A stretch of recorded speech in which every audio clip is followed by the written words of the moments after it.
Hello, everybody. My name is Wesley Smotherman. I'm a licensed marriage and family therapist, and this is Open Mic. So glad you guys are here today. Just a reminder that Open Mic is on 3 channels, YouTube, Facebook, and Instagram. Please make sure you check them out, as you will see various other videos from the past as well as in the future. Please leave a comment below on what you think of the video, as well as if you have any questions you would like to ask, or maybe an opinion about future topics. Whatever it is, I cannot wait to hear from you guys. I hope you guys have a wonderful day. Hello, everybody. My name is Wes Smotherman. We are here at Asbury Church. I'm a licensed marriage and family therapist at the Asbury Counseling Center, and I'm so glad you guys are here today. We have a special guest with us, Cathleen Ramirez. Hi. She is also a licensed marriage and family therapist here at the Asbury Counseling Center, and today she wanted to have a discussion about suicide prevention and really kind of help you understand, or really how to know if somebody is struggling with that.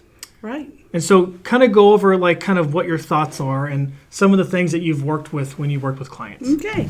So many times it's hard to know for just like a mom or a sister or a dad, like how do I know when someone is suicidal? Mm-hmm. What has changed to make things dangerous? How do we maintain safety in our home if someone has made suicidal statements? Yeah.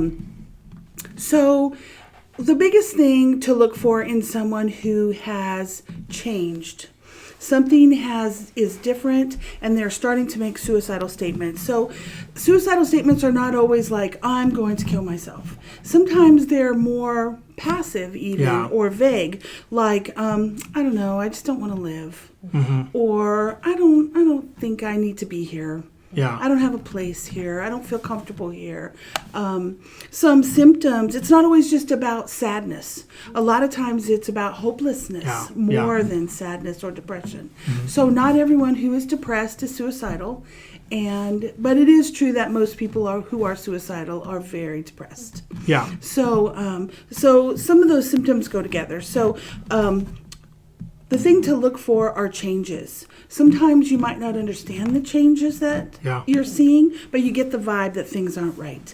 They're saying things differently. They're making statements that sound like they don't belong here, or they might even verbally say, I'm going to kill myself, end my life. I'm going to jump off a bridge. Mm-hmm. But they'll say things that sound silly sometimes, like, I'm going to walk in traffic. Yeah. Well, wouldn't you want to get out of the way of a car? Yeah. You know? So some symptoms, statements they might make seem vague, but we should always listen. Yeah. Because you never know when someone might, maybe if they don't seem serious about it, mm-hmm. they might take an opportunity that comes up. Yeah. And so that's one of the things that we have to assess is whether somebody is impulsive mm-hmm. or their judgment is impaired in some way. Yeah. So like if there's been an increase of drug or alcohol use, a lot more sleeping or not sleeping at all. Or a lot weight loss. Yeah, weight loss, well. Because that's part of self-care. So like there's 3 or 4 main areas where people change. They talk, they say things differently. Their behavior might change, like sleeplessness, not eating, mm-hmm. Sleeping all the time, or increase in substance use. Yeah. Their mood might change. And most people think that it's just about depression, but sometimes that kind of agitation shows up in rage or very severe irritability. Mm-hmm. Just can't get along with them at all. Yeah. And they're just not in a good place. What about isolation? Well, isolating yourself as well. See, and during this time of COVID-19, everybody's isolated. So how do you tell? know? Yeah. Yeah. This kind of isolation is kind of the withdrawal that takes you away from things you would normally like to do. Okay. So like all of us would like to go to a restaurant and eat, but not everybody stops eating. Yeah, that's true. That's a good point. So withdrawal can have a lot of forms, but you're looking for a change in behavior that maybe wasn't there before. Mm-hmm. And self-care is one of those things we forget to look at. Yeah. Someone who has stopped taking their medicine, mm-hmm. who has stopped taking a shower. Care for themselves. Yeah, so that self-care piece can be sometimes the first thing we notice. So do you think there's differences with kids and teens and adults when it comes to what the symptoms of depression or even suicide ideation looks like. Can you go over that a little bit? Yeah, so one of the big things that I just keep in my mind, it's probably not the only symptom, but the two that I think of the most when I'm talking to people, people who are teenagers, adolescents, they'll have sometimes an increase in risky behavior. Yeah. Okay. So it's just ramped up. It seems like reckless youth, Yeah. youthfulness, but it has an edge. Like standing on the edge of the Titanic, leaning over the edge. It's just like a little too far, a little bit of risky behavior. And sometimes that means excessive sexual behavior, excessive socialness when you should stay at home. What about drug use? And that's the same thing. It's a risk-taking behavior, but they lack the judgment and maturity to understand how harmful that can be. So earlier we were talking about this, and we were discussing how a lot of people are either dabbing or they're using marijuana. And you made a comment that when people take marijuana, there's kind of like a down period that can almost make them go worse than what they previously were. Yeah, many times people's drug of choice, they don't realize they're taking it to feel better, but it makes them worse. The side in effects. the long run. Yeah, the side effects of it make them worse. How does it make them worse? So like downers make you feel more depressed. That's true. And you would think that someone who's depressed would want to take cocaine. Yeah. But that isn't always true. That's a good point. So we kind of got an idea of kind of like teens and kind of like what to look for with them. But what about elderly? Because that's a big population that I think sometimes we ignore. Yeah, seniors can really have some symptoms that catch us off guard because they seem practical. If adolescents and 20-year-old people seem to have an increase in risky behavior, they seem to be terribly responsible. Yeah. So they'll do things like get their affairs in order. They'll maybe consider giving a pet away. Selling stuff. Selling things off, passing their belongings out to their family in advance. Maybe even having an intentional family gathering right before. Sometimes people who have planned to end their life, if they're truly making a plan, they will actually seem more at peace. More happier, and more at peace. And so that's really hard because you're thinking, they're doing better. Yeah. When really all they've done is made a plan and set a date. Well, they come at peace with it. And they've come to grips with it. Yeah. So what do you think keeps, the elderly from, because I feel like that population has a harder time coming forward and reaching out to get that help than you would say a teenager or a child. Yeah. So why do you think that is? I think this with Christian people. I don't know if I'm 100% right, but sometimes I think that Christian people have this idea in their head, like, I have had a good life. Yeah. Maybe my purpose here has come to its completion. Yeah.